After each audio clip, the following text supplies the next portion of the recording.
fucked up teeth, that's totally fine. Just want to let you know, like Yeah. you're sharing it with all millions and a half of my viewers. Oh I god. was about I've. Yeah.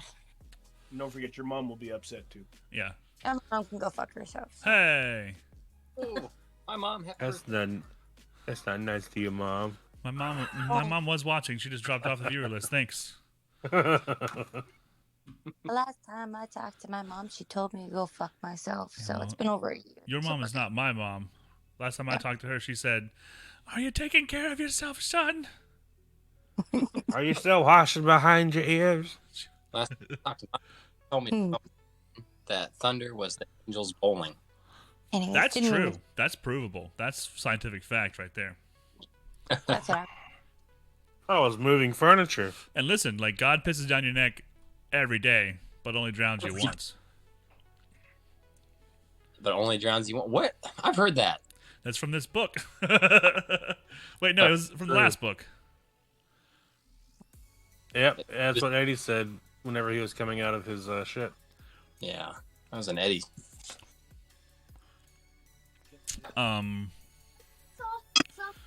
Doing bonfire next door. Yeah. Okay, well, Bomb player next door. Go to It's all for now but one night. Tell it's 10 o'clock at night. Go to bed. Oh yeah. Tell them what time it is. That always works when you let them know what time it is. Yeah, because Yeah. they didn't realize. They're like, "Oh my My God, first- 10 o'clock!" Sorry, mom. Jeez. Usually it does work because they know they're not supposed to leave the room after 8. My kids are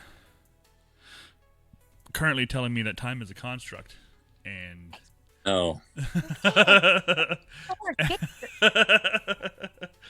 and then we have to have like metaphysical conversations about how even though time's a construct, we had to construct something, and we all have to live by the way we experience the world. So If that's the That's case, pretty then deep. they don't exist. yeah. Then we get into the whole like are we living in a simulation? Is any of this real? Like, No. what's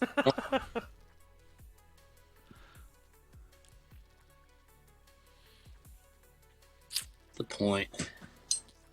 yeah. Then it's like, well, what's the point of existence? And it's like, Starting to figure that out. video games. Learning. Things go as slow as you possibly can. All right, we're gonna do the big reveal. We're gonna be out. There we go. Full screen. I don't know where P-Pops went. She's beating her She's- kids. Wants to do it She's off. getting kids back to their rooms, their Gotcha. hovels. Well, we read an entire book tonight. Well, not just tonight, but the part of our book is Bridge and City, and we finished it. Very large read for the last 2 weeks, but It was chunky. yes, it was a hefty bit. However, I really appreciated it. Being able to get through to the end was super important. Even though we realize at the end it's not really the end, is it? Never. Or Nope. is it? See, there was a little bit of a question there.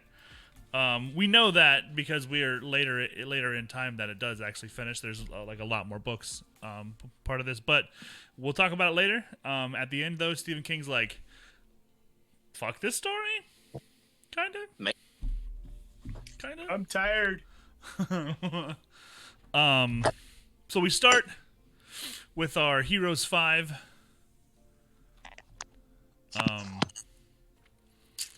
I think we're approaching the city. We're approaching Lud, and Yeah. After the river crossing. yep, we started. Didn't we start like at Bridge and City, Yep. where we come across the airplane, or did we already talk about the airplane? I thought there were like some bees. I remember bees to talk about. Yeah, I think the airplane that was during this next read. Okay, so they come across the airplane. Yep, they come upon the downed airplane 3 days later. Yep, pretty much figure out that it's from our world, and from Jake and Susanna and Eddie's world. Can you clear this? You're looking at 387 Modus if you're hanging out around there. That's the beginning of this book. It's this section of the book. They do a lot of talking in the beginning. Eddie tells one of my favorite jokes. What's green, weighs 100 tons, and lives at the bottom of the ocean? Moby Snot, the great green whale. But Moby Snot, gross. They do briefly discuss the riddling. They talk about Jake's riddle book. Roland lets them know, like, riddles were a big deal to him and his culture, and for a lot of people, it was what they looked forward to every year, was the Faraday riddling. They're continuing to hear the drums in the background. Now, I think it was later on in the chapter, but like even Eddie mentions, like, you know, it's drums from a track that didn't even get cut as a single. It's not. I had to go look it up. It's not even like a popular song. It was ZZ Top. Yeah, it's Velcro Fly by ZZ Top. It's just the drum track playing. What's that drum track sound like? Boom chap, boom boom chap, boom boom Yep. chap, boom boom chap, boom boom. I think so.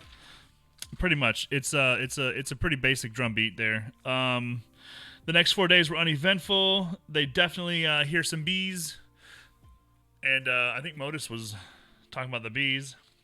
The bees! Ah, not the bees! Yeah, the bees were all white and plump and mutated looking. Said he caught sight That of was the some hive honey. bulging tumorously from the hollow of a tree in the center of the clearing. Let's see. The chambers weren't neat hexagons, but random holes of all shapes and sizes. The beehive itself looked queerly melted, as if someone had turned a blowtorch on it. The bees which crawled sluggishly over it were white as snow. So there's another one of the little kind of hints that you get, right? Everything is just fucked up. What's going on in River Crossing? They talk about the buffalo, the bison, and how, like, even Nick, now, are you live? It should be Oh, On language, YouTube? sorry. on Twitch. Oh, you're on Twitch? Yeah, that's on that's Twitch. that's where I'm at Okay. for now. My language. Okay. Apologies. Language? Oh, I don't know. Is that okay? Can I use an occasional? Are you fucking Sprinkle? kidding me? Oh, okay. Hey, man. Listen. I just don't want to be anxious. I No, don't wanna please, ruin anyone's please time. do you just be you. There's never been a single time that you were you that was a problem. Awesome. Goes for everybody except for Like that Steve. one time. Steve, tone it down. Shut up. Sorry. I got nothing to say. Jesus, Steve. We're in summary mode. We are. The bees was kind of a great little, like, tag on thing for me, because you really do kind of get the feeling that, you know, like, they heard the hives buzzing and they all kind of got, like, mouth watering honey tonight, and then they're like, whoa, I have whoa, a whoa, treat tonight. don't be messing with none of those bees. Then you got some fighting, kind of wakes them up in the middle of the night, so they're getting closer and closer to the city. When they get to the edge of the bridge, though, that's when things get really, really interesting. As they're trying to cross, they forget about Oi. There's a certain spot where they kind of have to, like, sideways, like crab walk, inch their way across. And they forget about Oi, so Jake goes back to help him. The wind, of course, gusts at that perfect moment, and Jake has to, like, dive and catch him. And, of course, you know, bumblers don't have thumbs, so he grabs on using the only thing he's got, which is his teeth. Steve says put him down after that. He's tasted human blood. I think you know, if that's how they do things in Canada, that's, It's probably best. I mean, you know, works for me. They finally do like after like focusing after focusing on that, Eddie's like scared shitless. They finally get Jake across, Roland's across, Susanna's across, and then Eddie finally makes it. But when they turn around, guess what? There's, like, you know, a 400-year-old Johnny Depp with a grenade, and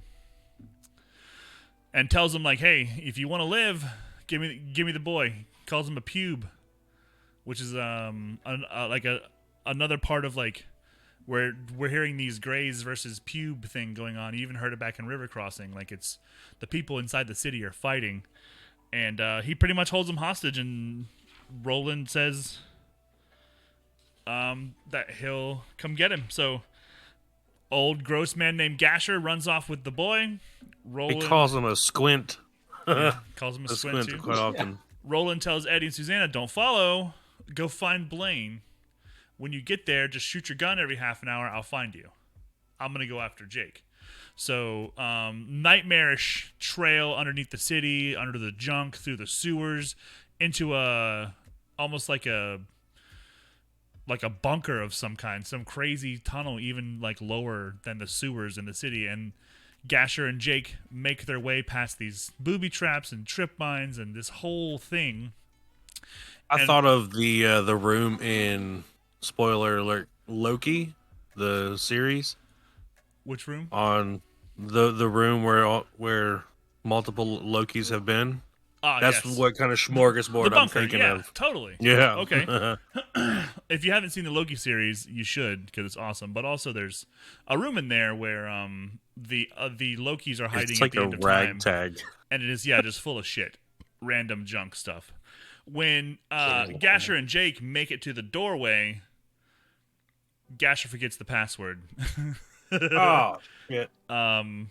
He has What was Jake read the password off of a little slip of paper that he's hiding in his hat, and Jake then enters Scarf. Scarf. Yeah, it was like wrapped around his head. Yeah. Jake enters. They do the whole thing in there. Very weird stuff happening. Pause that for a second. On the surface, Eddie and Susanna run into the pubes, who are an ever-warring, constantly murdering each other kind of race of little people from what I'm gathering. I always kind of imagined it was like almost like dwarves. Murderous munchkins. There you go. They are in the middle of hanging somebody, and apparently every time the drums turn on, they like have a lottery, and they kill someone so that the drums will stop, and they believe they're like monsters and great spirits that are alive and living under the city, and that's kind of how they keep them happy. You know, it's like a very cool kind of juxtaposition between like this modern city that has survived years after its prime, and you got like all these like very almost like familiar places for Eddie and Susanna, but then you got like just this absolute like brutal kind of almost like barbaric society living inside of there, and it's a very cool kind of mix up. But they definitely don't like it, and they end up like finding their way to the cradle of Blaine. Right around the same time, Jake is meeting the TikTok man, our best friend here, Andrew Quick. Some very cool kind of conversation there. Andrew Quick is interested in Jake's watch, even though since he's been in this world, it hasn't really done any accurate time telling, at least. A little bit of finagling, and of course the help of our best friend Oi, who earlier Steve wanted to put down, saves the day and lets Roland in which case he then saves Jake by shooting everyone in the head. Which I that's kind of what he does. That's par for the course for him. We move on. They find a passageway. They meet up with our friends in the cradle of Blaine. They actually have to solve a riddle to get into the car itself, the train car itself. They have to prime his pump, but his pump primes backwards, which is... Me too, baby. Hey. That's obviously a math riddle involving prime numbers. Susanna actually is the one who helps solve that one. I think it's unfair that numbers are in riddles, almost like how They've got letters and math. Like, you should not mix those. Just words, numbers. I 100% support that. Thank you. They do end up actually boarding Blaine, and Blaine kind of talks to him and tells him a little bit. He fucks with him a lot. He's an asshole, but he ends up like striking a deal where it's like, we will riddle back and forth, and if you win, I'll let you live, and if I win, I continue doing what my plan was, which is to murder everyone at the end of the line in Topeka. Now it's pretty much that's the end of it. That's the end of this book, is them agreeing to those terms. Let the festivities begin, and it's over. Then, yes, we're riddling for the Faraday Goose. And then if you continue reading, you do get the afterword by the author, a Mr. Stephen King.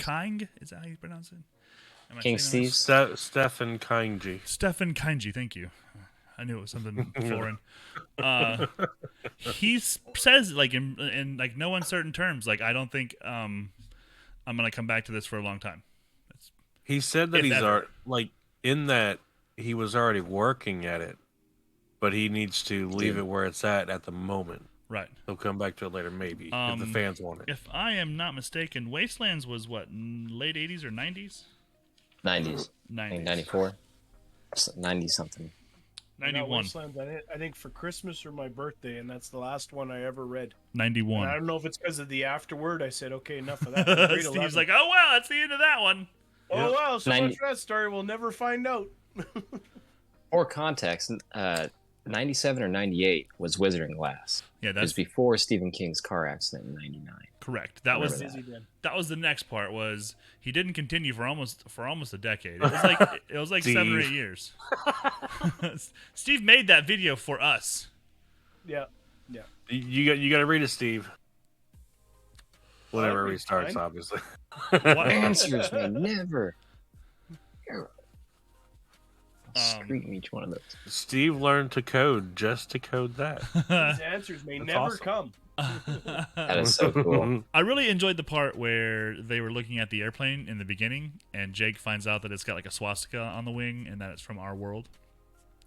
Because if you think about it, like, there has to have been like multiple occasions where fighter planes are just missing from either side, from like, you know, any war, like name the war. Like, I guarantee you there's missing fighters. Just mention the Plausible. Bermuda Triangle. Yeah, That's the it. Bermuda Triangle. Yeah, It's yeah, no, totally. Such a great tie-in Uh-huh. because you can't even sit there and argue it. There's nothing to explain. Yep. This should maybe. just be happening. I always- It's all Multiple the doors time. all across the world. Exactly. There's thin places where the universes kind of rub up against each other and not quite like break through, but get really thin. So And why is it so thin? If you turn to page 580, I have a theory. 580. Just saying. That was the If we're What's at that that about? point, no, we if are. this at is our that juncture point. in the evening. This I is love it. this line by Blaine. 580. What's subchapter? Subchapter is the Wastelands. 6. 6. It's towards the end. You'll Right see a bunch underneath of. It's got the picture. picture of the Topeka. Yeah, it's a picture like the Topeka line.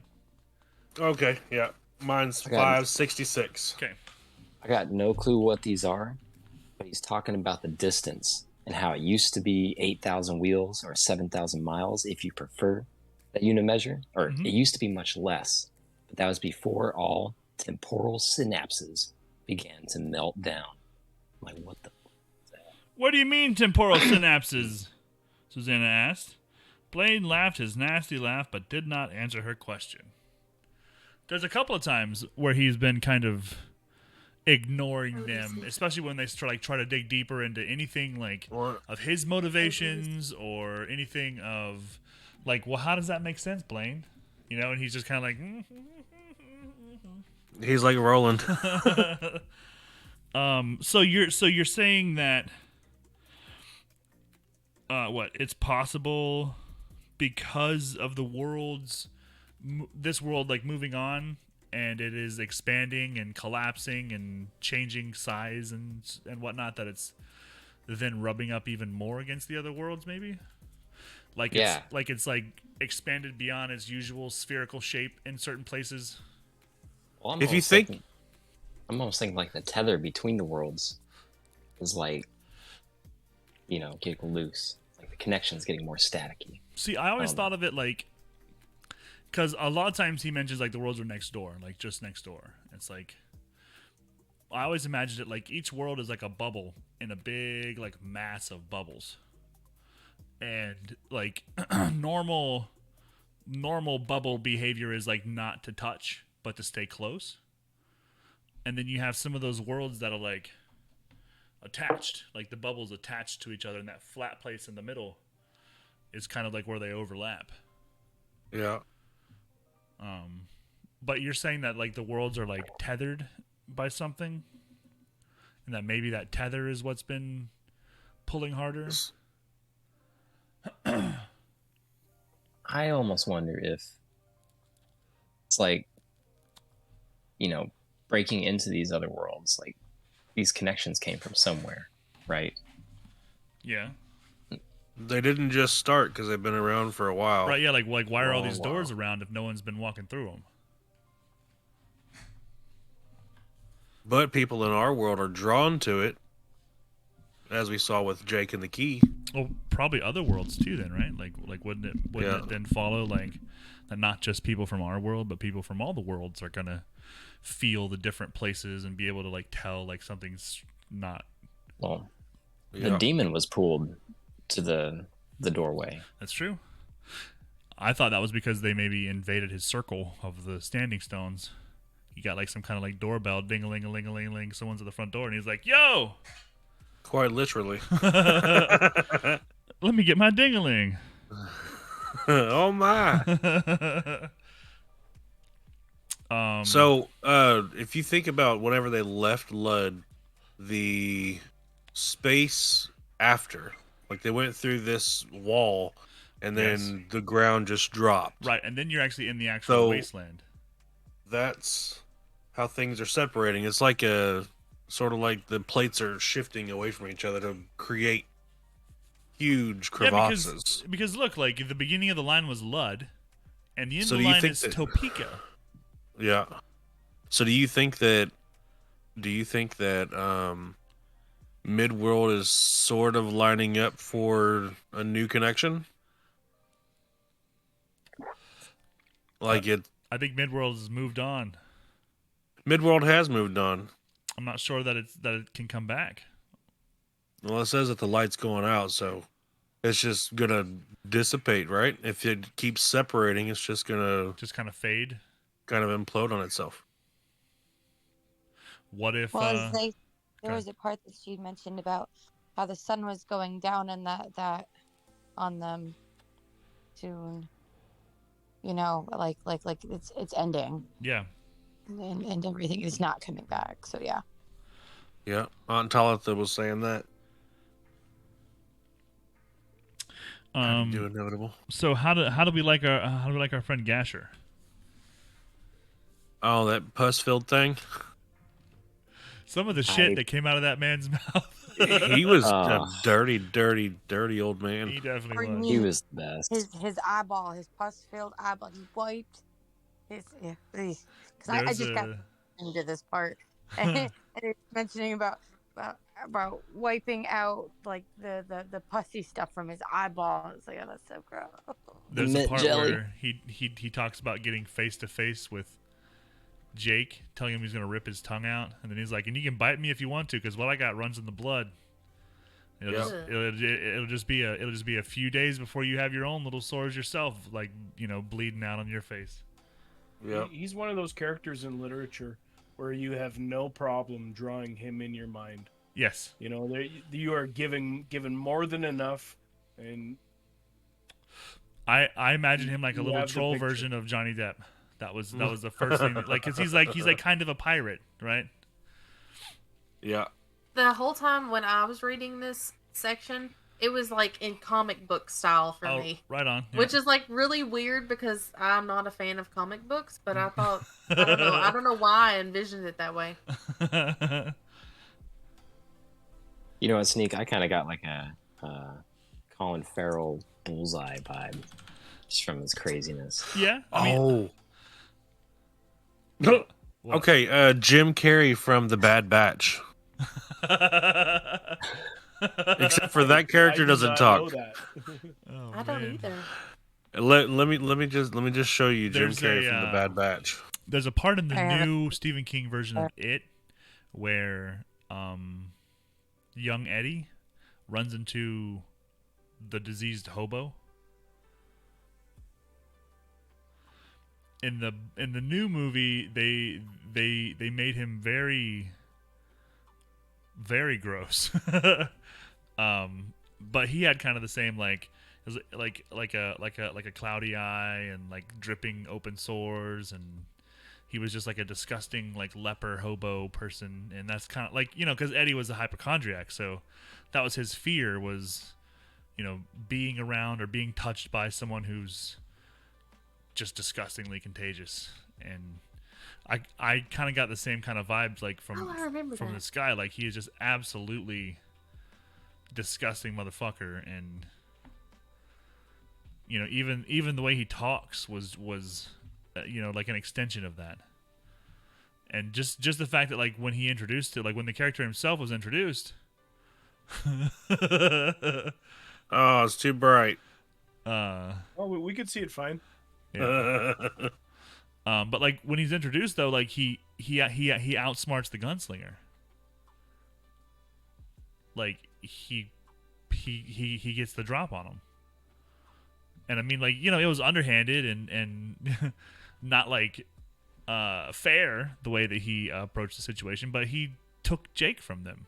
He threatened their lives and then took Jake from them. So, you know, he's not just some like wasted, like disgusting, like crud creep guy that lives under the buildings. Like, there's something else to it, and you find out that like he's kind of a general in like the Grey's army, and he's taken Jake back to pretty much like the guy that runs the place.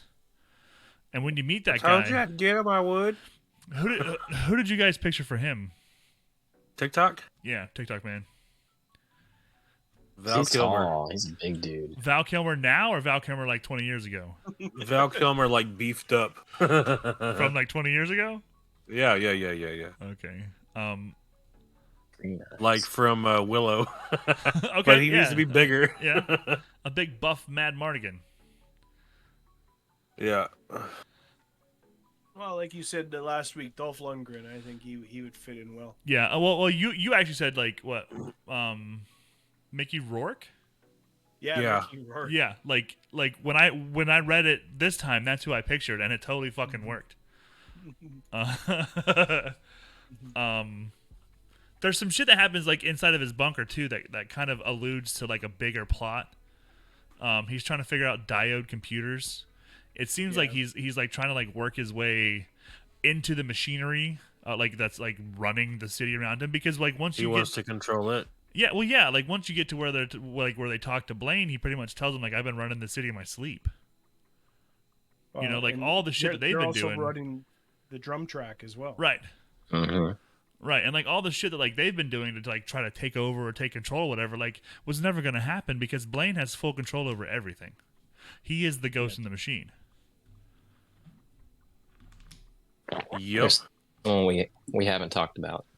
Yeah. Not even in the. If we're talking about TikTok man, Do it.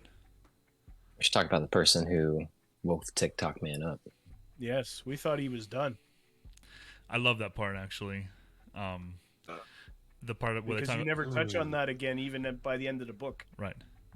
No, you don't. There's that part where his scalp is flayed over. It's like down on his face. Yeah, and like Goodbye, Tiki. I've actually seen, not like the actual damage, but like someone with a scar like that from being, like Grazed. yeah, but like it like grazed across Yeah, it their skull, went like deep. it actually kind of curved Went over with before, it, yeah. So like when I first read that, I was thinking like that's bullshit. That can't fucking happen. Like, dude got shot in the head. Like, why would a bullet do that? But apparently, it's Shit ricochets and like Yeah. goes along. It's like aerodynamic. It's It's sucked to it. it's some weird shit. But yeah, the Man in Black wakes up old TikTok man, rips that part of his fucking scalp off. Now that should be better. And then says like we got shit to do. And then from there it's like Steve said, like you don't hear anything else about it. And it's not the same man. It's not the same man in black clothing that we knew before. It's not Walter. Is it Martin? Is it Walter? We've heard He all said these he's names. went by many names, Randall by Flagg, many handles. John Farson. What was his last? What did he tell This him one to call was him? weird. Yeah, it was like Robert Frigg or something. Pat McGroin. Amanda. Pat my groin. What? Amanda Hug and Kiss. These nuts.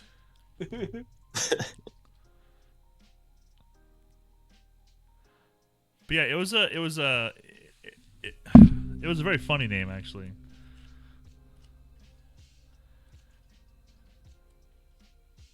It was right in the middle of the whole Ooh.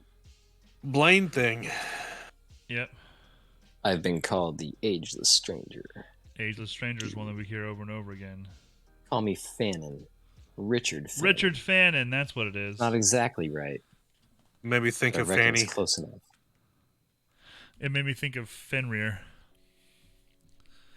Werewolves? Yep. But all of us reading are pretty much under the same understanding of who this is. That's the Man in Black. Yeah, exactly. Yeah. It's just Yeah. another. He's shown up again when we thought we were done with him. Yes. When he's clearly had a hand in so many events earlier on. Right, setting so many traps up for him and like making it like almost like he was the like antagonist. Yeah. I'm of the mind now that the antagonist in this story is Ka. I get the feeling like It is competing cause. Yes. Yes, Ka itself is the opposing force here. After we get done with all that shit inside of TikTok's room, Blaine lets him on the mono with him, as him, is him, in himself. Blaine lives in the city. His brain's in the city, but he's communicating to that train. Remotely.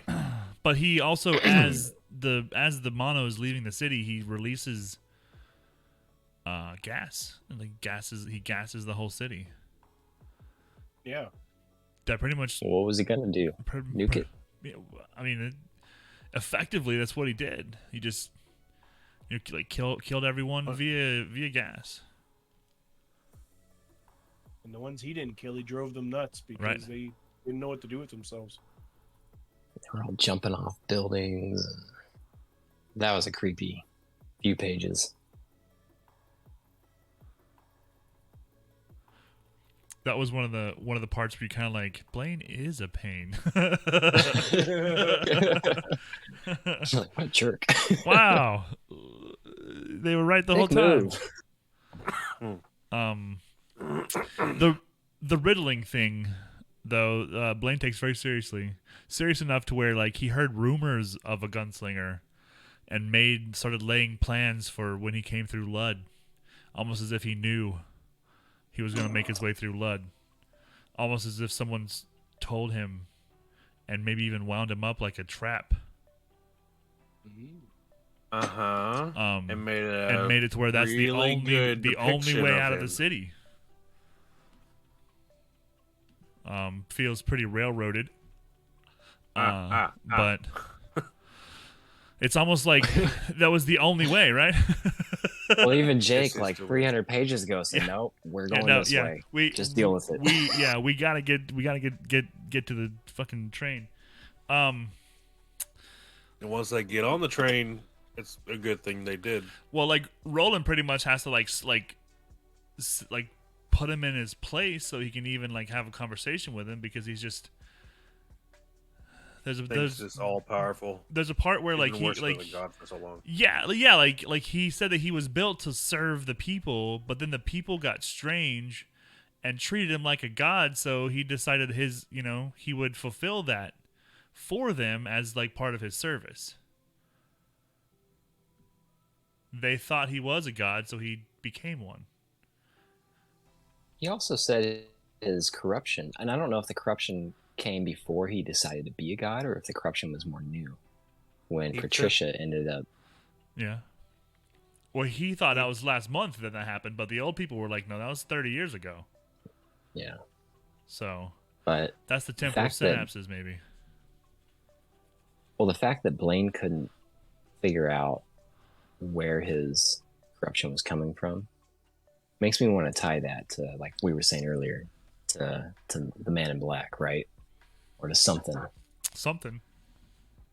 I think the Man in Black is a good enough embodiment of everything that he stands for, so.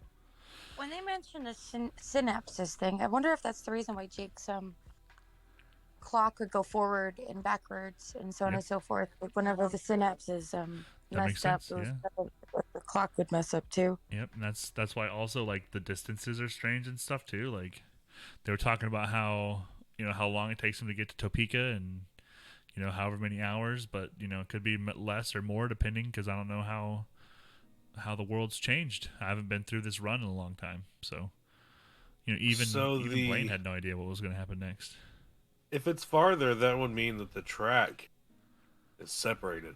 No, Unless the track stretches. Yeah, the track could have stretched. Like But that's the thing. Everything's. Yeah, it's weird. It's like existence is stretching and not just like pieces of it. There's You guys, All Space. things. you know that art piece that has like the melting clock and all the stuff that's melting. Salvador in it? Dali. I know what it is. Salvador Dali.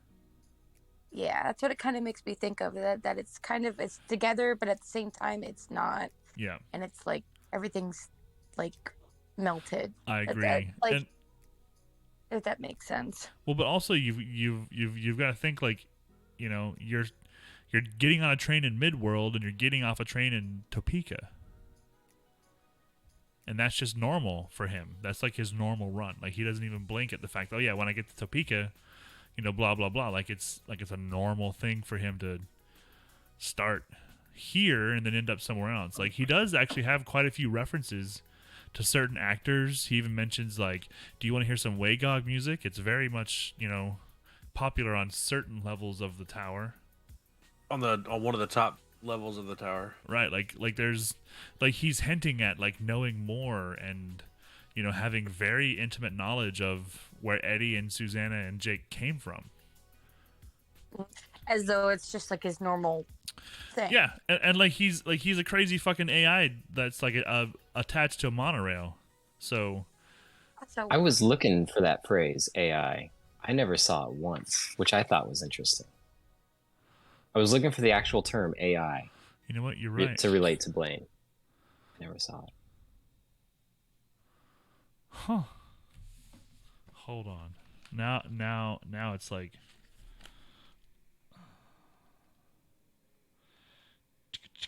it's just funny like when they first get on, like it's like, welcome to Blaine. Praise the Imperium. Please make sure your transit card is available for collection and remember that false boarding is a serious crime punishable by law.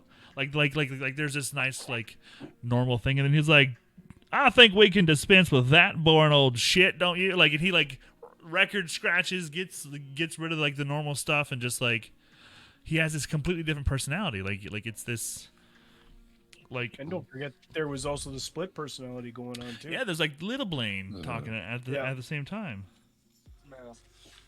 And I also have to think that not using that phrase AI was intentional because it's 1991. In the 80s, William Gibson, cyberpunk, neuromancer, stuff like that was going crazy. Those were terms being used. Snow Crash is a great book. Loved it. But like, I don't know. I think there's a part where even like Eddie's thinking about, like it's kind of like in Eddie's head thinking through him, and he doesn't even mention AI. He calls him like the world's largest toaster or some shit like that. You did find a reference to AI? No. That's what I'm saying. Is like even Eddie, like who would have been from the '80s, doesn't say AI.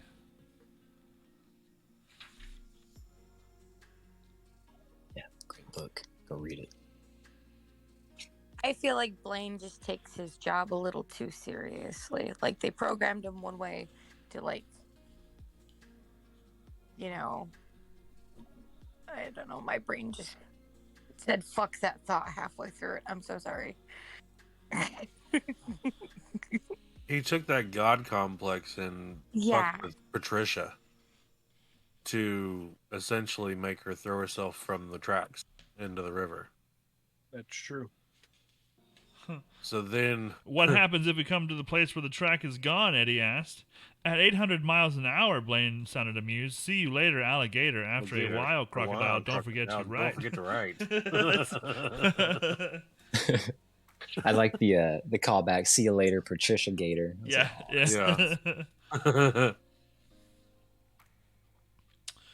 He also like shows them by like making their car invisible. Like shows them the stuff around him, the wasted lands that they are driving through. Wasteland. Fucking hellscape, really. Just miles of desolation. It is the epitome of the drawers. I think it said Detta was she felt this like greed about it because it's like this is the place she's been looking for forever.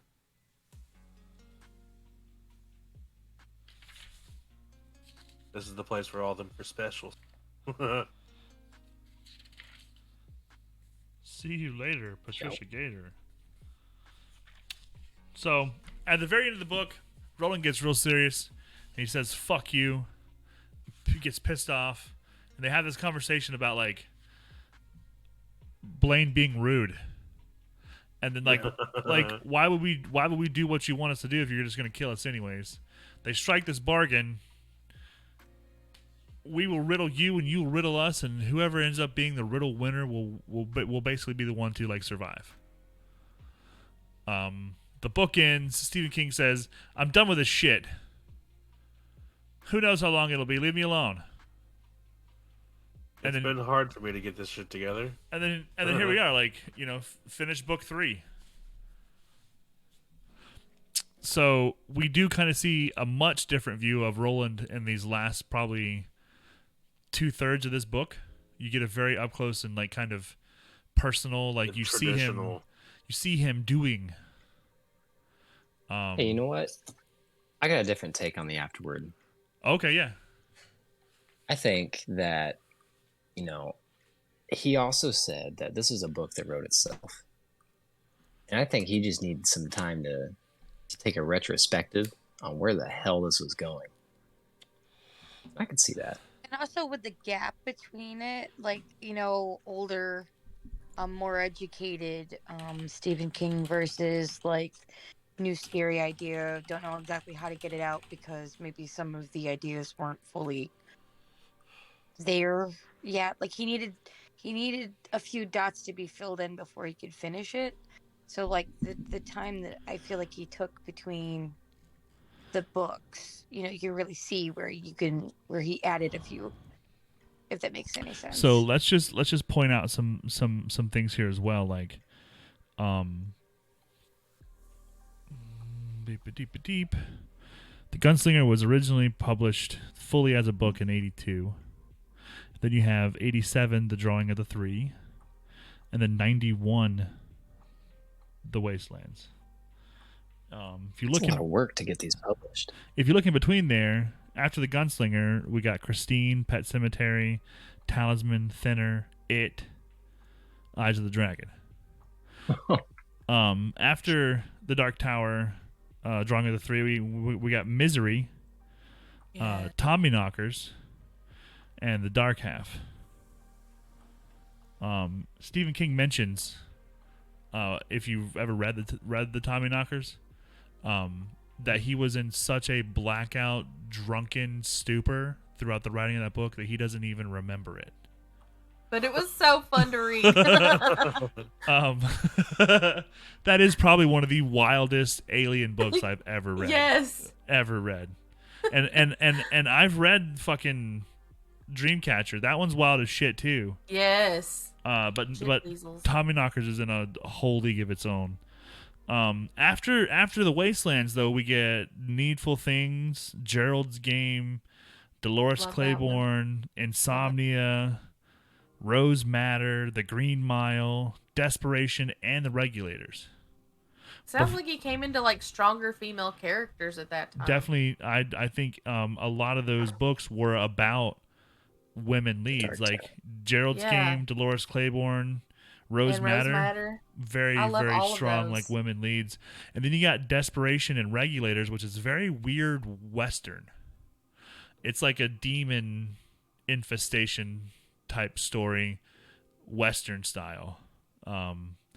Green Mile is also a huge undertaking. Like if you guys remember, I didn't realize he wrote The Green Mile. I've only seen the movie, but that makes sense. absolutely, that movie is pretty true to the book as well. So you actually got a pretty accurate rendition there, which is And what's really cool about the books is that he released them in installment. yeah. I mean, that was I a thought long. that was Imagine how big the book is that went with it. Well, like here's another thing too is we'll discuss this as we get further into the series, but a lot of the other books around these books are like related, and like Yes. there's like definite like lines leading back and forth between them. Some obviously heavier than others, but he talks about stopping writing about the Dark Tower, but then actually doesn't stop writing about the Dark Tower. He just kind of writing around it. I can't speak on it much right now, but if you've read Insomnia, Yes. That great is book. definitely one of the ones that came out. Like, even something like Needful Things. There's lots of references in there.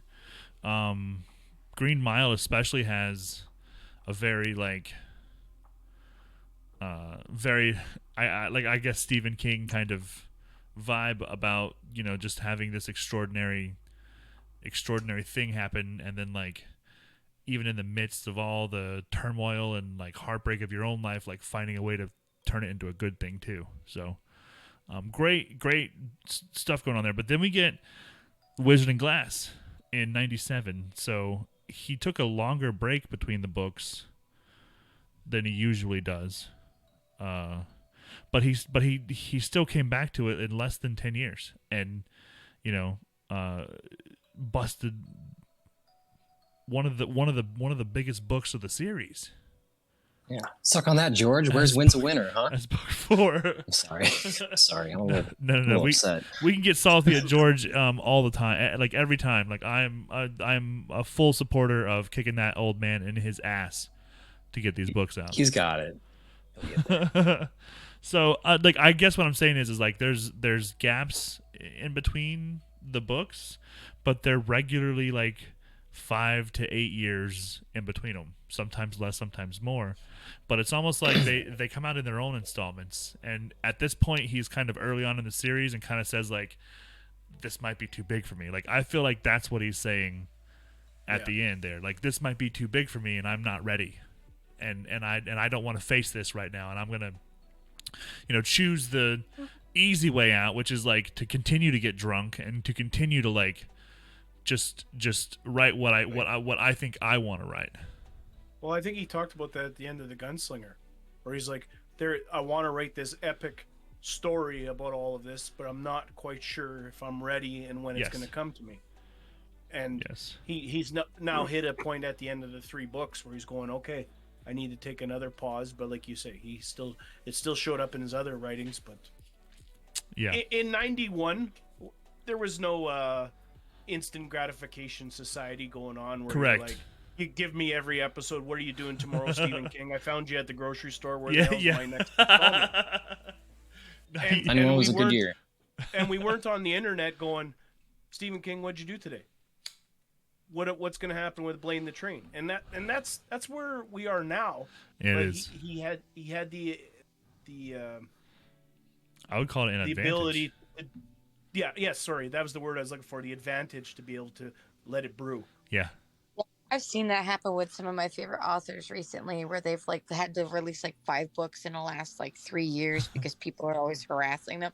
When's the next one coming out? And it's like, Jesus Christ, I couldn't imagine. Yeah. But yeah, It's kind of he the had same more thing. of a luxury back then. It's kind a of the little same thing bit. we talk about with video games too. Is like, just let the developers take their time. You know, if they need more time, then they need more time. Like they want to write a good book, they want to make a good game, they want to, create something that they are proud of. And I'd rather something take a long time and have it done right than have it rushed where it's only like, well, here's the idea of it, but we couldn't really follow through with it because We keep saying that, but we're so far past 1991 now. it's It's impossible to put it back in the absolutely box. true though. Like if you Moved on. if That's you, like the new Tomb Raider movie just got canned because they couldn't meet the time constraint. or even after this whole pandemic, people were used to everything getting released for home, and then they're mad because it's not getting released at home and it's I'm not released going to buy a ticket to go to the theater. right because it's the instant. Anyways, sorry. I think that They're over all relevant. during the definitely. breaks, Stephen King was putting out new content that he could pull in for the next installments.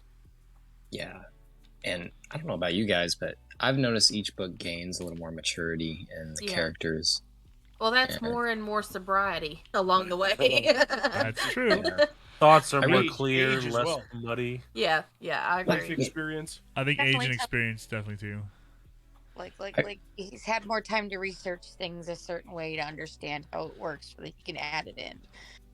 And last time I read Wizard of Glass, I was 14. That was more than half my life ago. That's true. So I really expect this book to really hope to glean some more mature.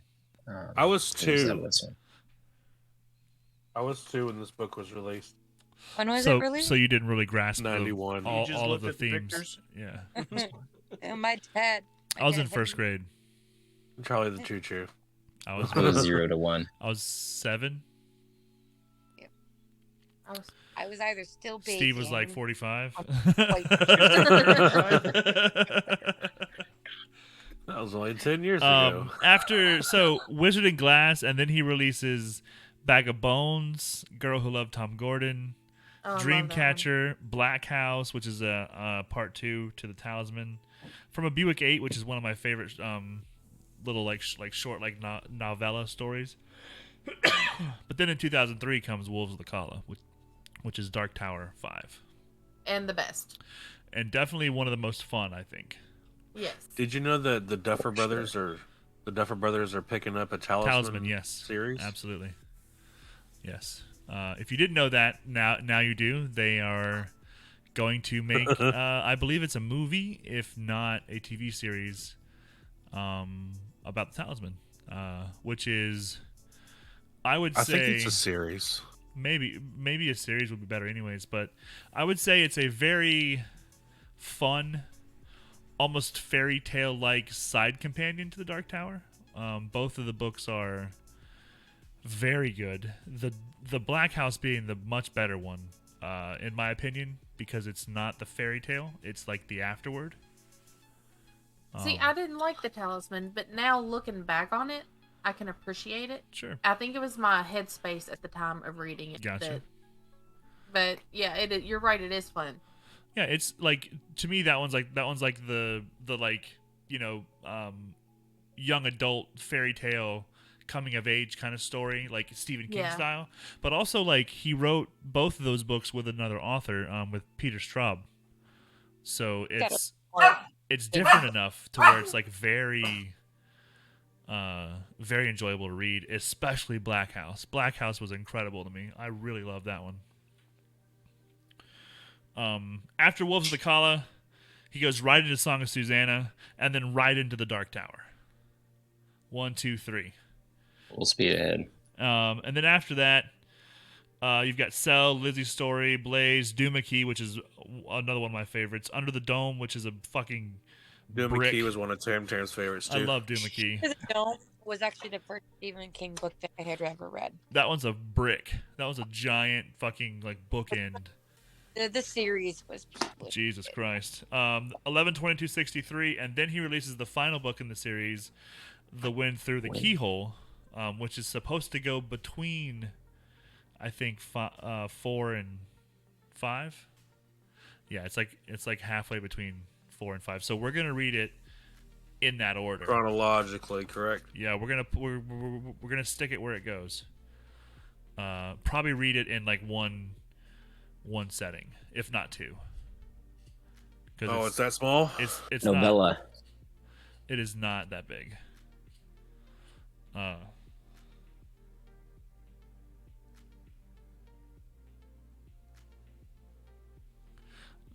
don't quite see it from here, but it is a in the overall tone, it is a flashback. Itty bitty teeny weeny. Yeah, it is a flashback, but it's enough of a story where he really thought like this belongs here. This part needs to be told. Yeah. I think we did a great job. I'm really happy that we're keeping up with our meetings and we're able to be flexible enough to where people can still live their lives and do the things they need to do, but we continue to come back and make it happen, even if we have to stay off camera or got to push it off a day or make it a little bit later. We're making it work, and that's what's important. So I'm really proud of that. I'm super happy we're keeping it going. Are they home? And I am excited to the point to open up the first few pages of Wizard and Glass. Yeah, this next book. Are you sure you want to go over there? This next book is gonna mix like 3 of Just send him a text message, babe. 3 major themes. Do we want no context spoilers? Oh, hang on. Not yet. I can give you 3 words.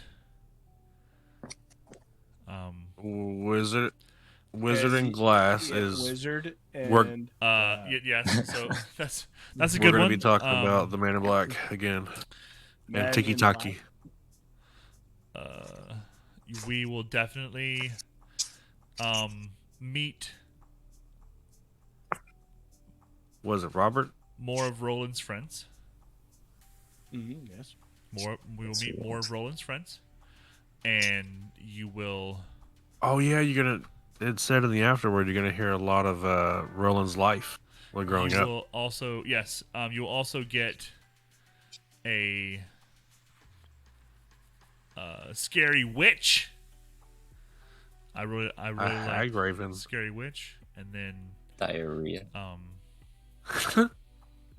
can't believe you remember this much about these books. Sitco.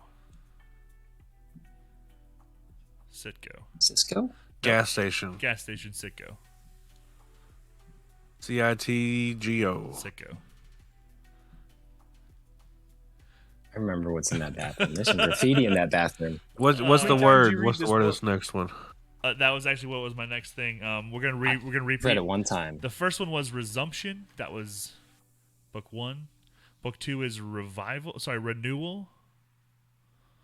Yeah. The one that we just read is Redemption. Yeah. This one is Regard. That could be good or bad. The next book is Regard. Really looking forward to getting into it and breaking it down like we've been breaking it down. And hopefully you guys all feel like you're being heard. If not, tell me to shut up, and I will. Or me. If you could, for once in your. Sorry. Just shut the fuck up. And that's it. That's how easy it was. Shit, where's my damn medicine? All right, Sneak, you can talk again. See, he's on pills, so he's got a defense. I can't believe you said that to me. I was on pills, man. Yeah, I need to take my next dose. I was on my pills. It's been great. Thanks for being part of the episode. Gonna upload this to YouTube as soon as we're offline here, so it'll be in all the normal current places. Thanks for hanging out, and we'll catch you on the flippy floppy. Bye, my dudes.